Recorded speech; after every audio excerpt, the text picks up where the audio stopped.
Andrea McLean has confirmed she is moving to Spain for a new life in an emotional Instagram video this morning. This former Loose Women anchor, 55, looked visibly upset as she revealed she didn't think the shock announcement was something she would be making. Since stepping down from Loose Women in 2019, the mom of two has faced several financial and health woes. Taking to social media, she said, "You may have seen or heard in the papers that we are moving."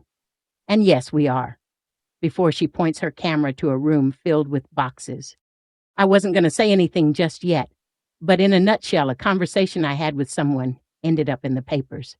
So here we are. Explaining her decision to leave the UK, Andrea admitted, "Lots of reasons for this. It's been really well documented that obviously I've had a bit of a shocker over the last few years, not only health-wise, but obviously my business failing, and then it culminated at the start of the year with I had been very unwell. And what it made me realize is, oh gosh, you only get one shot, and you have to seize the day." Her husband, Nick Feeney, leaned in to embrace her as she added, "I don't know why I'm crying. Oh, so silly. I didn't mean to do this. Those of you who know me know I have always wanted to live by the sea and in the sun. And so that's what we're doing. The timing, of course, is not perfect. Timing isn't always perfect. There is never a perfect moment. But what I realized at the start of this year is you don't know how many moments you might have left. You have to seize them. It's a good thing. It's scary. I have no idea how things are going to pan out," she confessed. Fans and friends were quick to send their well wishes, with one saying, "You're right, new adventures sending love." Andrea left Loose Women in 2020 to pursue other endeavors, including starting her female empowerment brand, This Girl on Fire. But earlier this year, she made the difficult decision to dissolve the business, which had struggled to bring in money despite being boosted by funding from the sale of Andrea's £1 million Surrey home. It came just months after the mother of two had a terrifying run-in with death after being found collapsed at the family home by her husband Nick Feeney late last year. Andrea was rushed to hospital with severe sepsis and pneumonia and was told by doctors that if she was taken in for treatment any later, she could have died. A source told The Sun of Andrea's plans to move abroad with Nick after a tough couple of years, as she looks to focus on her writing career. She has already published 3 best-selling books: This Girl is on Fire, Confessions of a Good Girl, and Confessions of a Menopausal Woman. A source told the publication, "It's been a tough couple of years, and the business never financially recovered." Andrea made the decision to dissolve the business officially earlier this year. Now she's planning a new life in Spain with husband Nick. After she nearly died, Andrea's focused on what really matters, family and friends. She's in a really good place, positive, loved up with Nick still. Her kids are all grown up, so she's happy and making life work for her. Andrea has 2 children, Finley and Amy, with previous partners. She admitted earlier this year that her health scare changed her life forever.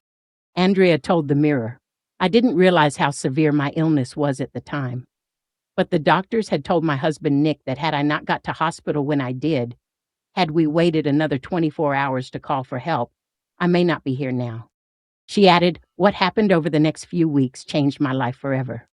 The 55-year-old had been lying on the floor for more than an hour before she was discovered by her husband in December. She was then blue-lighted to hospital, where after a series of X-ray and CT scans, they discovered she had severe pneumonia, an acute kidney injury, and sepsis. Reflecting on the frightening ordeal, she added, "It was only a few weeks after I got home that I realized the magnitude of what had happened. That if I hadn't gone into hospital that day, I may not be here now." Andrea revealed that the scare made her want to seize the day, but admitted in February that she still wasn't back to full health. She also thanked her husband, Nick, who she says life stopped during that time too, as he drove her to the hospital every day, waited for her at clinics for hours at a time, and cooked everyone dinner before putting her to bed. The presenter made her return to television just a couple of weeks ago, telling her Instagram followers she was heading back to the studio for the first time in a while, but had suffered quite a lot of hair loss. Andrea explained, "On my way to do my first live television for a long time. I won't lie, I'm nervous. I'm looking forward to it because I love doing telly stuff, but because it's been a while, I'm a bit scared. I know it's because I care and I want to do a good job and not look stupid, which is absolutely normal. I'm nervous-sided." She continued, "We all feel like this. It'll be fine once I'm doing it. Deep down, I know it will. I also seem to look permanently disheveled. I have lost quite a lot of hair with COVID and the strong medication after pneumonia, and it doesn't seem to behave like it used to. I'm embracing it as there's not much else I can do. There's a kind of freedom to that, too. I'm liking the rebellion of it."